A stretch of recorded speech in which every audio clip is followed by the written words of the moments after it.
Hi guys, I hope you're doing well and welcome back to my channel. So for today's video, I thought it might be interesting to kind of go back and look through my sort of like fashion journey as such, as I realised my style has evolved quite a lot over the years.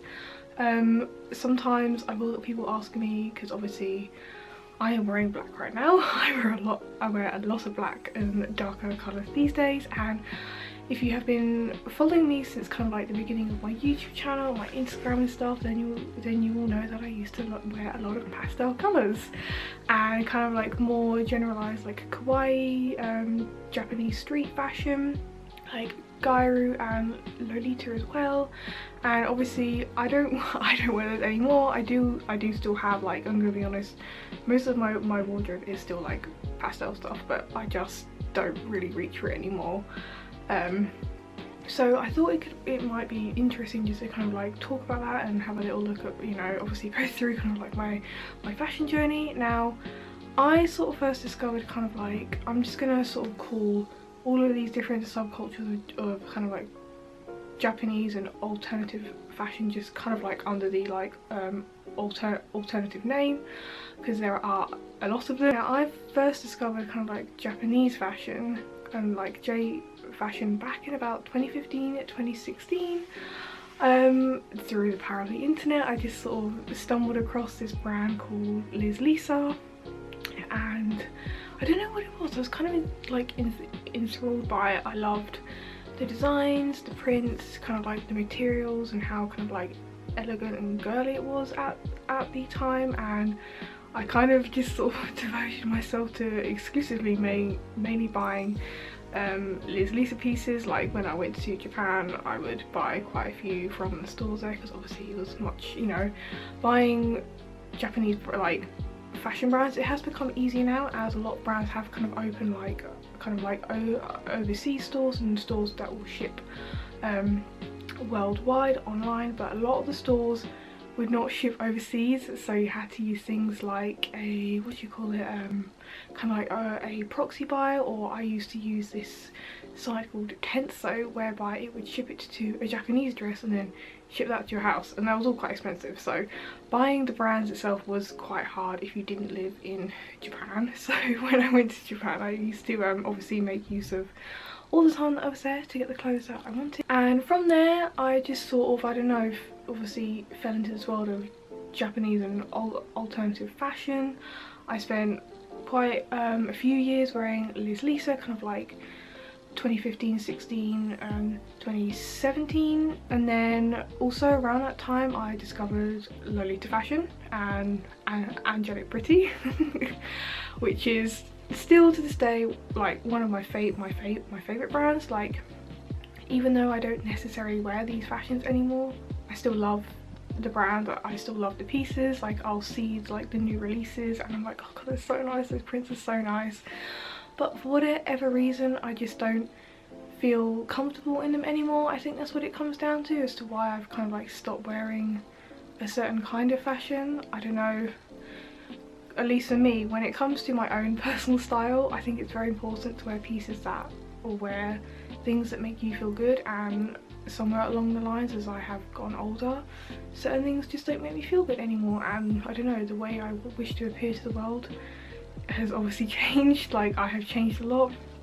I'm almost 30 now, and that's not to say that certain brands or styles can only be worn by young people. Like, that's not what I'm saying at all. Like, trust me, like, I wish I was still wanted to wear a full Lolita cord at almost 30. I think it's amazing, but for whatever reason that's just not how I feel anymore, and I still love these brands so much. Like, I have friends who are into kind of like the alarm scene and stuff, and I think they're beautiful. Like, I really liked say Art Rouge and Swan Kiss as well, but for whatever reason I just don't feel as confident in them now. I do think a factor as well is also how incredibly expensive some of these brands can be. Like, if you want to buy like a full, like, I remember when I first started getting into like Lolita fashion and stuff, like, it is so expensive. Like, the dresses, you got the petticoats, the bags, the shoes, the accessories, like, it's a lot of money, it's a lot to invest in. And I think also, like, I just found myself not really wearing them as much as I wanted to. Like, I would wear them the kind of course like events and stuff. When I lived in London, I would kind of like go to tea parties and things and events held, but like outside of that, I wasn't somebody who wanted to wear it every single day. Like there are some people who do wear the fashion like every single day, which I think is amazing. I mean, I would kind of wear like my more like casual like diary pieces on a daily basis, but as for like Lolita fashion, it's a bit impractical at the best of times, especially living in a country with a lot of wind and rain. So I think that definitely kind of like influenced me not wanting to wear it as much, and I kind of found like the pieces just sort of sat in my wardrobe for many months at a time, not really getting the love that they deserved. And I'm gonna be honest, it's not the most comfortable fashion either. If you have worn Lolita fashion, like the shoes, oh my god, they're just they're not comfortable at all, and it is a lot, and I think that's what somewhat put me off of it as well. Another element I think was the community, which I'm not really going to go into much here, but like if you know, you know. Some like J fashion subculture communities can be a bit toxic. They're not the nicest places to be, and I used to be part of like Facebook groups. You'd post cords and stuff like that, and like they just weren't always the nicest places to be, unfortunately. All in all, it's just a lot of things that mounted up, and like I do think, you know, it is fun to try out different styles and stuff. And like I didn't really want to stay kind of like bound to like one style for like the rest of my life. And like, you know, also as you grow and change, you do find yourself with new interests and stuff. And like, I mean, I do still somewhat miss my kind of hated Japanese fashion days, but like I kind of look at those pictures and I'm like, that's not me anymore. Like that's kind of like a different person as such, and I do feel different to when I was then. And like I actually still have a lot of Liz Lisa dresses I probably need to sell, but I'm like hanging on for some reason and stuff. I mean, if you obviously follow me now, like I wear a lot of kind of like alternative, like goth, kind of like dark brands. That's kind of like my vibe now. I'm really into like the sort of witchy scene. Like I love Killstar and Disturbia and brands like that. Like if my whole wardrobe could be Disturbia, like I'd be very happy with that. And like I have quite a lot of other kind of brands I found through that as well, and it's kind of been like fun sort of, I suppose, exploring that style a bit more. And it's something that I definitely want to kind of like go into more like this year. Like I think fashion is an amazing thing, especially like I'm not one to really follow trends, to be honest, unless I actually like it. Like I've kind of learned that I think it's really important to have like your own like personal style, because at the end of the day trends come and go, but like I think it's important to wear what makes you feel good, because you are the one wearing it. And like I'm not going to buy a piece because it's trendy when it's going to go out of trend in like a month's time. So let's have a little look back through some of my old styles and fashions. So I'm looking, actually I've got an album on my Facebook where I've been posting like outfit pictures for like years. So oh, here we have a lovely cord from my first trip in Japan. Like this dress is stunning. I think this was the Angelic Pretty Jewel Marine release. I've got my little cinnamon rolls on my bag. Like it is so cute. Like I love this cord. Like I even have like a shell choker, but my hair looks so much nicer. Oh my god, I'm envious of a 20-year-old Katie's hair. But like I just remember the shoes just like murdered me. It's just not comfy at all. And yeah, this was like another cord that I wore on that trip. This was, I think, like Sweets Parade. It was like a donut print. I don't know why I like this print so much, but anyway, I think I pulled it off quite well. Also the head bows, man, they're so annoying. They never stayed in my hair at all, so constantly having to get those to stay in my hair for the whole day.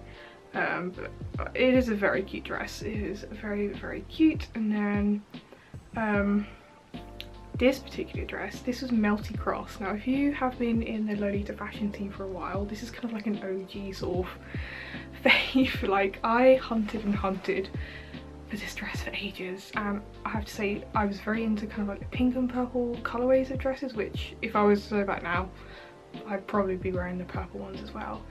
And like this is probably like my #1 favorite dress. I don't know what attracted it to me so much. I'm not religious, but I think I love the kind of like the chiffon bow and detailing. I love those shoes.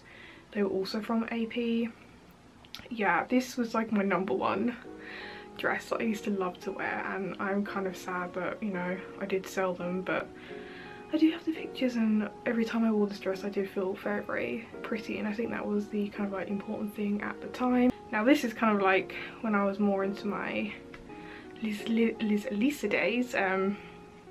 That kind of like jumper skirt thing, I love that. I see the shoes are so pretty. Again, now I'm wondering how I walked in those, to be completely honest.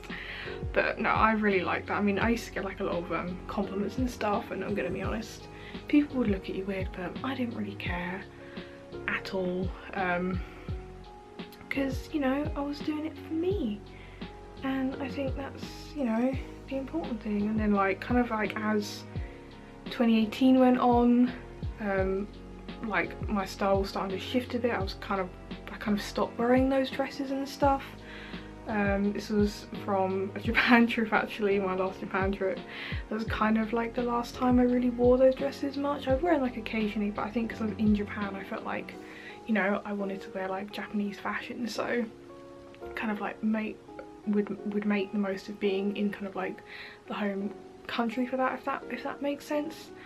But yeah, as like 2018 went on, like my style really sort of shifted, and I was wearing kind of like more casual, like pastel kawaii fashion for like a good, you know, sort of 4 or 5 years. And then I think it was kind of like after, it was around about sort of like mid, like in 2022, I started to kind of like discover, you know, more alternative brands, and just decided that that's what I wanted to start wearing, because I think I'd been wearing pastel colours for so many years. I was honestly getting a bit bored of it, so I wanted to try something new, and it's kind of really gone from there, to be honest. I mean, I still wear like the old kind of like pastel thing, especially in like summer and stuff. I think that's nice, but it definitely has been fun experimenting with kind of like more sort of darker, edgier vibes with my clothes and stuff. You know, I probably won't be wearing this forever, but I think that's, you know, the cool thing about fashion. And if you're into, you know, kind of like not